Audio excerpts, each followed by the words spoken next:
Yo, what's up, guys?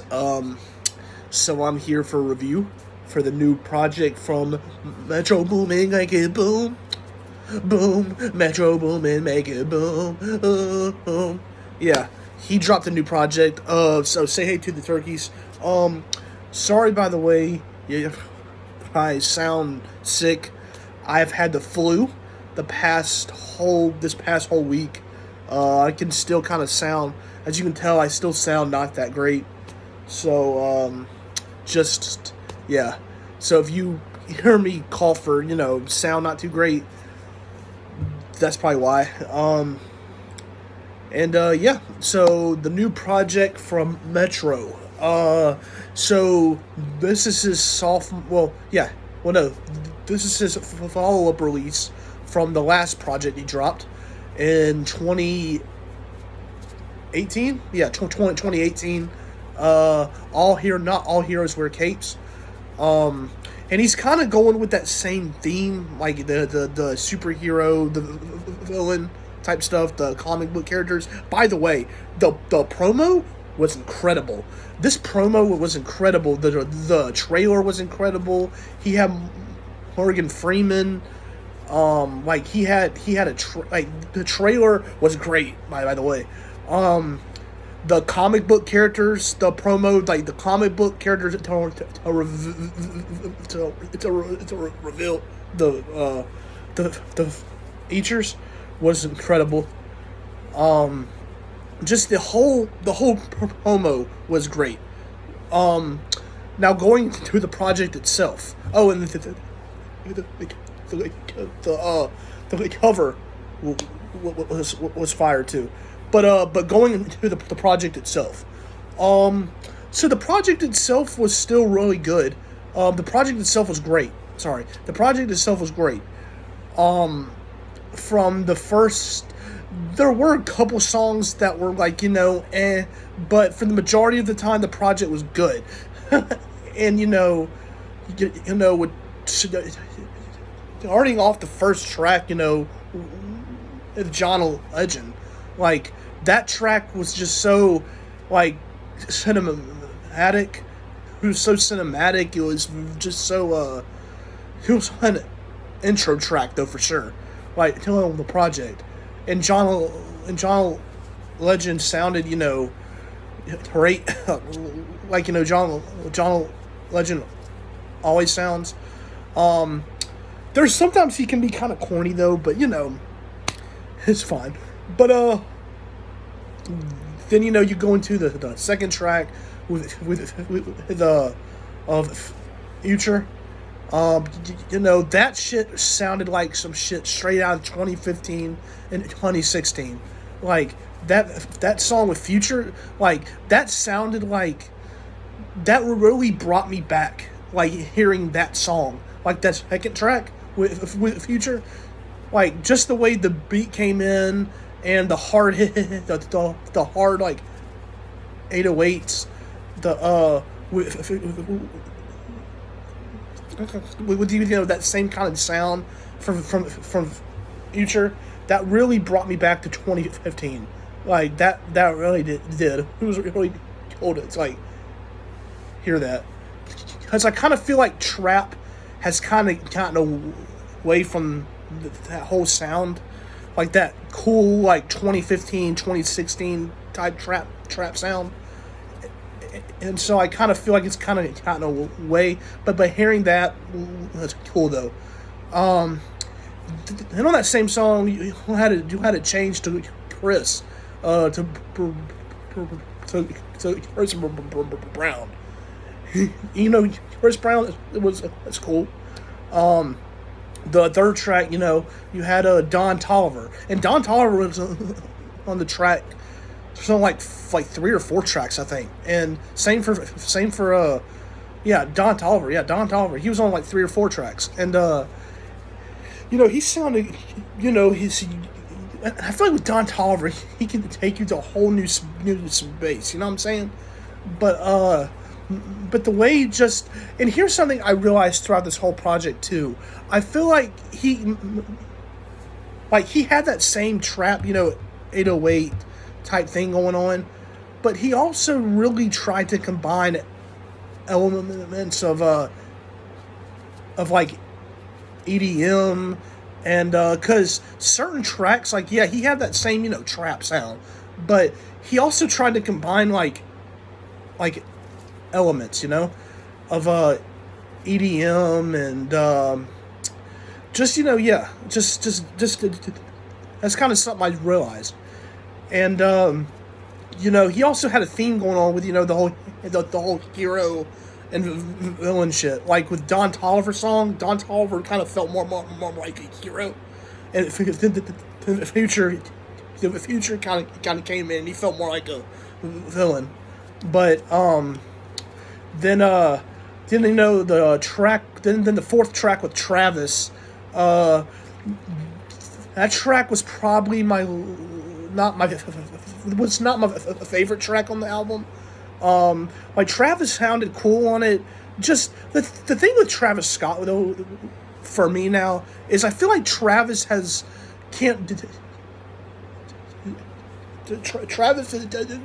doesn't really say anything. Like Travis just doesn't really say anything.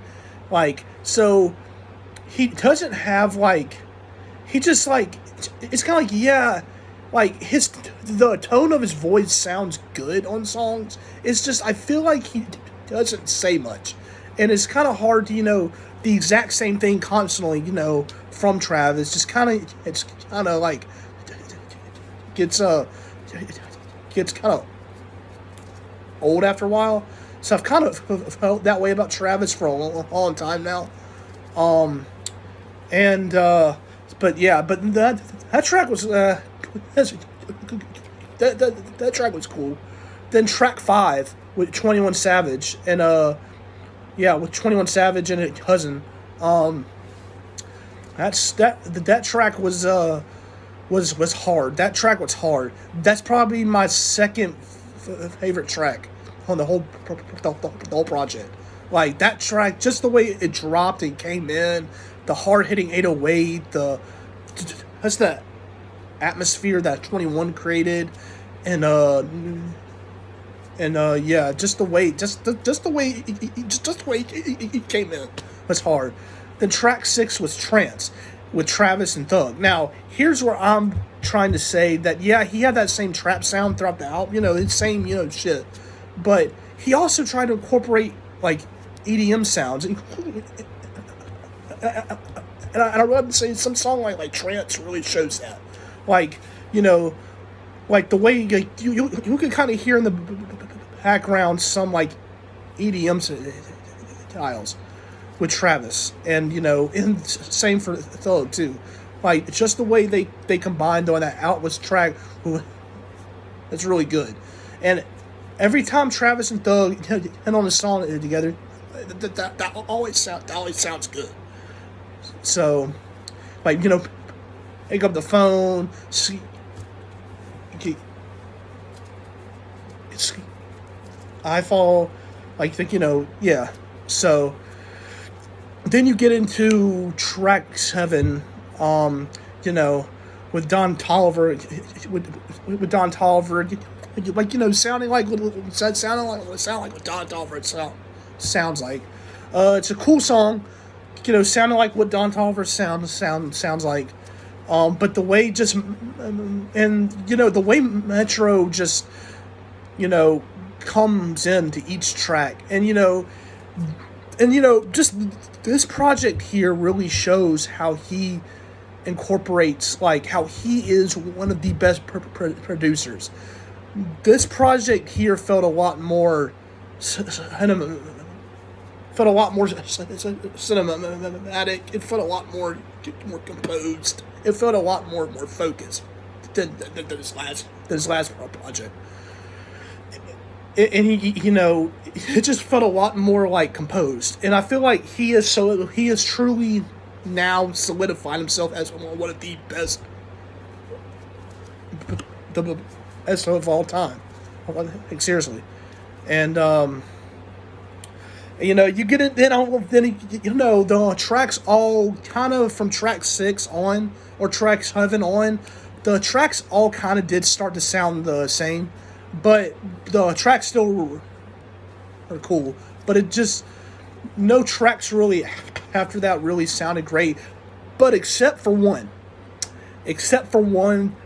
my favorite song was the Creepin. Abel. Now, I'm going to tell y'all something. As soon as I heard he was covering,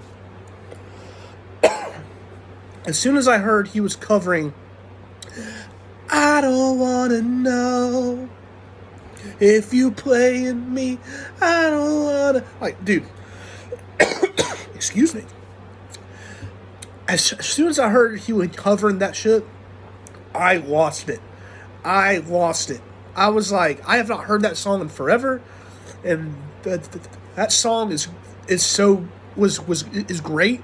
And hearing him sing that, oh my gosh, I was like, there's no way they actually created that. Like, that was my favorite song throughout the entire thing. Like, that really made me, like, go crazy. Like, that was great, though. But just the whole project itself was cool. Not cool, it was great. The project was great. Like, it really was. This project showed how far Metro has come. It shows his skills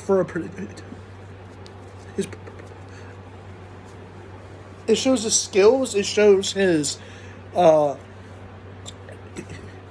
it really just shows, really, like, he's not just that same producer,